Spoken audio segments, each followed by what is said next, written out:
With some simple brushes, including Procreate's default flame brush and a little bit of physics knowledge, we can make a convincing looking candle that'll bring drama to any illustration. I don't use any fancy processes or elaborate filters. All it is brush, smudge, and mask. I start off with a selection tool and just make a super messy little box, and that's going to be my starting cylinder for the candle body. I use a soft brush tool and just throw some highlights on either side of the selection to create a cylinder shape. I throw some highlights on the top, which is where most of the light is going to be, and add a couple of small areas of highlight on the side to make it feel more round. I add a few little shadows on the bottom to imply that there is melted wax that the candle was stuck on to some surface, and now I'm adding melted wax to the top. When wax melts, it creates these little valleys and peaks. In a cylindrical candle, the valley is where the wax tips over the edge of the top of the cylinder and falls down the side of the candle. It's almost like a waterfall. So where the wax is melting, that's where I'm creating a little triangle and the wax is coming down. Back to the shadows on the bottom, I'm just rendering out those shadows using the smudge tool a little bit, and then I clean up the edges of the candle mask to differentiate the cylindrical candle part from the melted wax part. So far for this whole drawing, I have only used one layer and only used one color, which is white.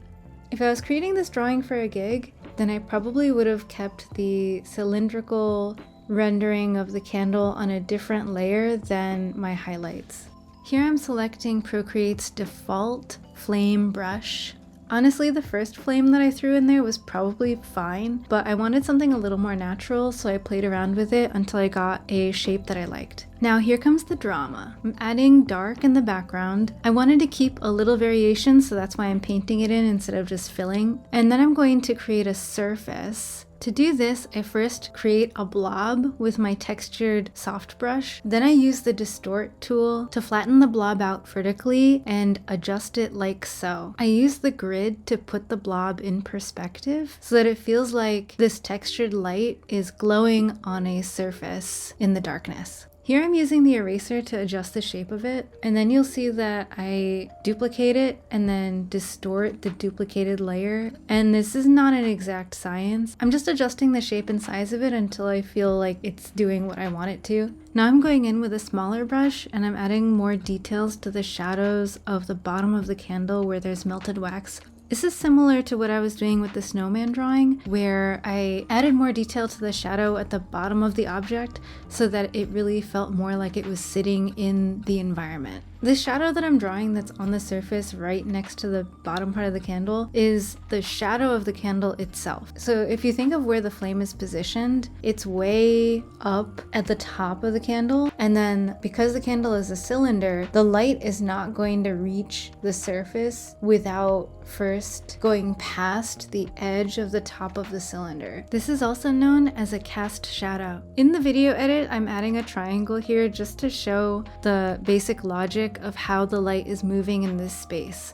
Now I'm adding a little bit of a highlight on the very outskirts of where the cast shadow falls. This would be the brightest point closest to the flame before it gradiates off into the darkness. Now to create some atmospheric drama, I'm adding glow to the flame. The glow implies that the atmosphere is a bit humid or foggy.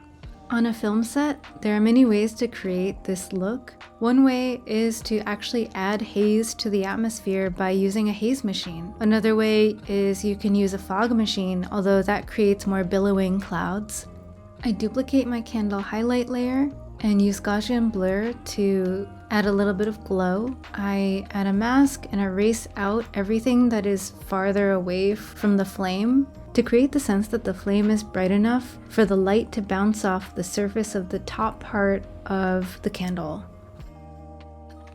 I hope you liked my walkthrough of how I go about making candles in Procreate. This drawing and tutorial are part of my holiday series, but you can use these candles in any sort of dramatic setting, and you can use the principles of lighting that I discussed in this video with many other drawings. I have actually had a lot of fun making this series.